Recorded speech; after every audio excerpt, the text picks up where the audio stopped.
Selamat siang Bulan. Selamat siang, kamu Cindy dari kelas 11 IPS 1 kan?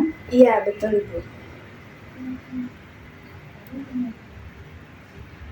Baik, apakah kamu sudah merasa nyaman dengan posisi kamu sekarang? Iya saya sudah nyaman Ibu. Oke. Cuaca pada siang hari ini bagus ya, mengingat kemarin malam hujan.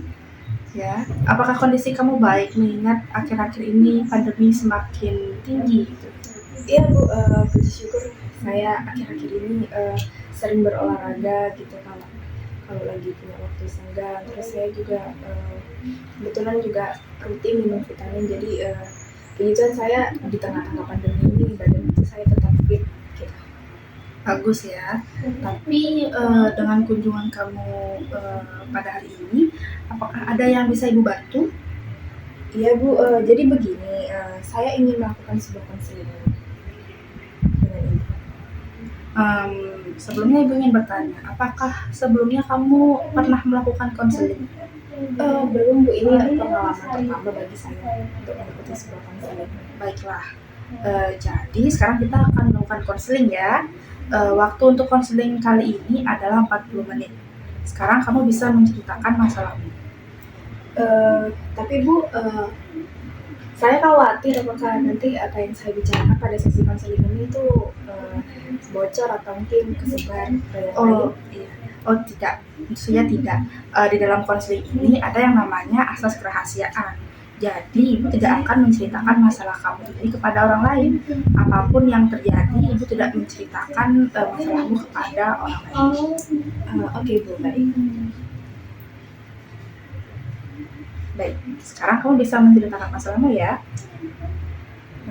Baik, jadi begini Bu, saya akhir-akhir ini itu tidak merasa percaya diri untuk bergaul dengan teman-teman saya di kelas. Nah, dan juga saya terkadang merasa tidak cukup baik dalam hal apapun yang saya lakukan dalam kegiatan saya di sehari-hari. Baik, jadi Siti merasa tidak percaya diri ya dalam bergaul sehari-hari. Tapi apa Siti bisa jelaskan lebih dalam atau detail mengenai hal ini?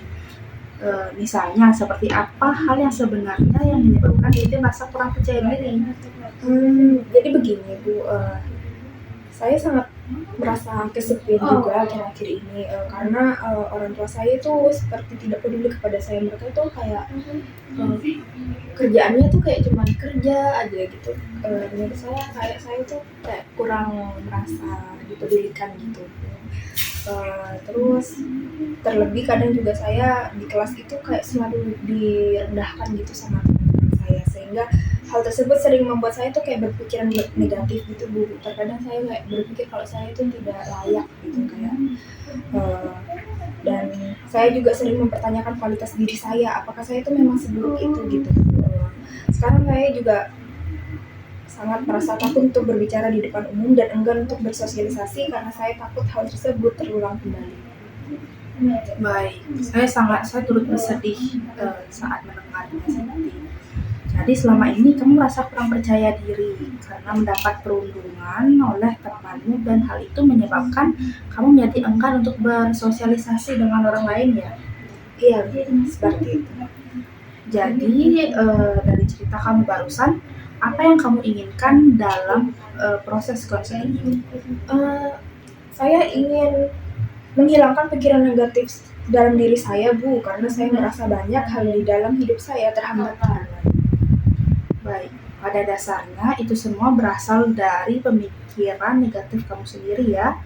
Benar Siti? Iya Bu, seperti itu. Terus saya harus bagaimana ya Bu, cara biar saya itu bisa menghilangkan pikiran negatif itu pada diri saya. Baik. Dalam proses konseling ini kita akan menggunakan restruktif kognitif.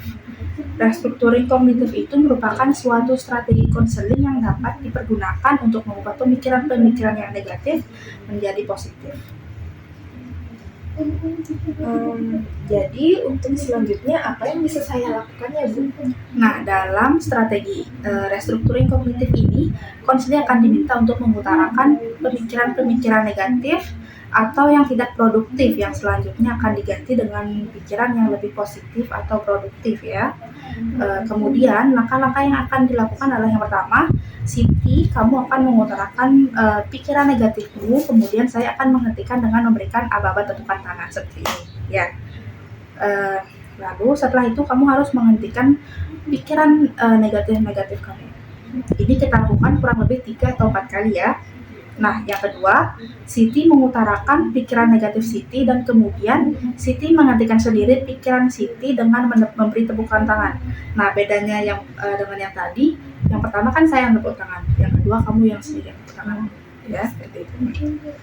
Ini dilakukan Siti kurang lebih 3 atau 4 kali juga. Yang ketiga,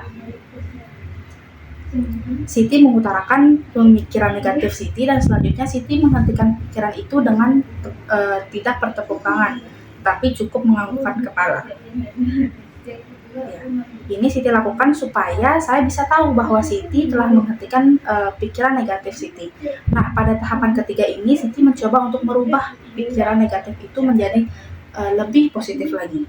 Yang keempat, Siti sebaiknya ketika semuanya sudah selesai dari step 1, 2, 3, sebaiknya di step keempat ini Siti sebaiknya sering berlatih untuk mengganti pikiran negatif tersebut menjadi lebih produktif. Misalnya seperti berlatih di rumah, misalnya, atau ketika pemikiran negatif itu datang, lakukan latihan ini lagi.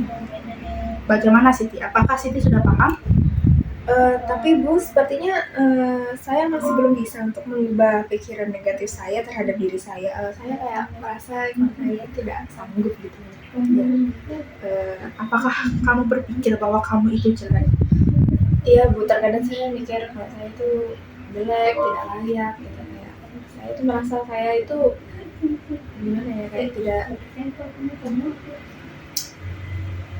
tidak pantas bagi teman yang siapapun gitu.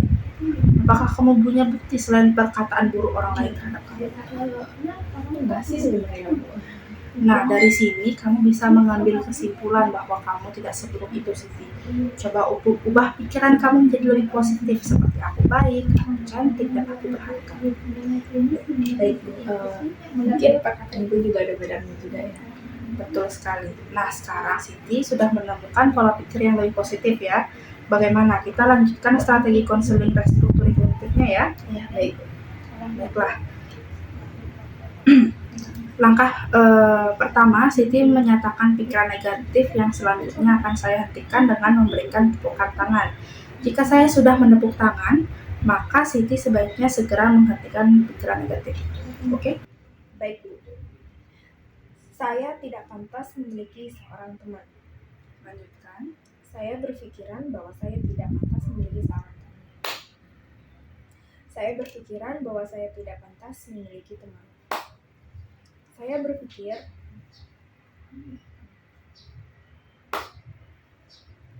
Baiklah, sepertinya kamu telah bisa menghentikan pikiran negatifmu setelah saya memberikan tepukan tangan.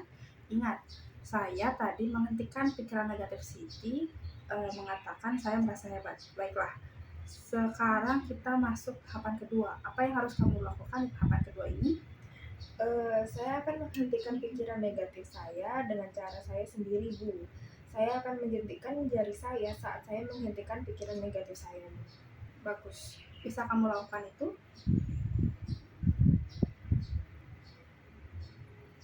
Bisa Bu. Saya merasa tidak pantas memiliki teman. Saya merasa tidak pantas memiliki teman. Saya berpikir bahwa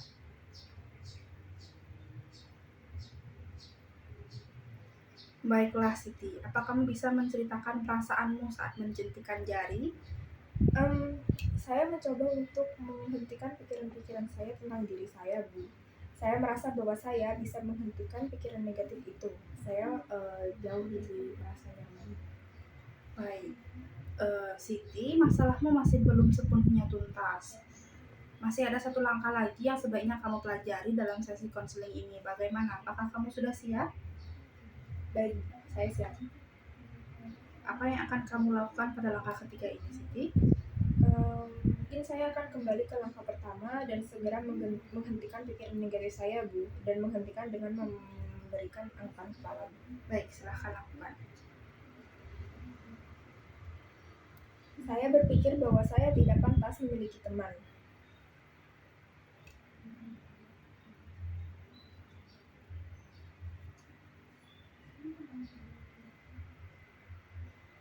Saya berpikiran,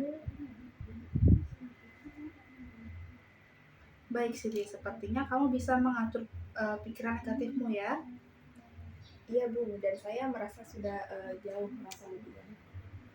Baik, bagus sekali ya. Jadi sekarang kita akan langsung ke langkah keempat. Apa yang akan kamu lakukan di tahap keempat ini, Siti? Saya akan mengulang tahapan ketiga dan segera menghentikan pikiran negatif saya, Bu, dan langsung merubah ke pikiran yang lebih positif. Baik, kamu dapat memulai langkah yang keempat. Saya berpikiran saya tidak pantas memiliki seorang teman. Saya berpikiran bahwa saya baik. Bagus sekali. Nah, Siti, sekarang apa yang kamu rasakan setelah melakukan tahapan-tahapan pelaksanaan strategi restructuring kognitif ini? Saya jauh merasa lebih baik, Bu. Saya kayak merasa tertolong banget dengan strategi. Wow, saya ikut senang mendengarnya. Nah, Siti, sebaiknya kamu tetap melatih strategi itu di rumah ya, seperti apa yang saya katakan sebelumnya. Saat pemikiran negatif itu datang, kamu bisa melakukan latihan ini lagi gitu. Supaya kondisi kamu itu semakin membaik. Dan apabila kamu mengalami kesusahan lagi, jangan segan untuk datang ke ruang BK lagi. Iya, Bu, terima kasih. Pasti saya akan mencoba untuk ketemu Ibu lagi kalau sekarang saya lagi ada masalah. Wow, saya sangat tersentuh mendengarnya. Tidak terasa ya, kita sudah melakukan konseling selama kurang lebih 40 menit. Baiklah Siti, sebelum kita akhiri pertemuan ini, Ibu pengen tahu apa yang bisa kamu simpulkan dari sesi konseling kita ini. Dari sesi konseling ini saya dapat belajar, Bu, bahwa pemikiran negatif itu hanya merugikan diri saya sendiri ternyata. Iya, benar sekali Siti. Jangan sampai pikiran negatif menghambat kamu ya Siti.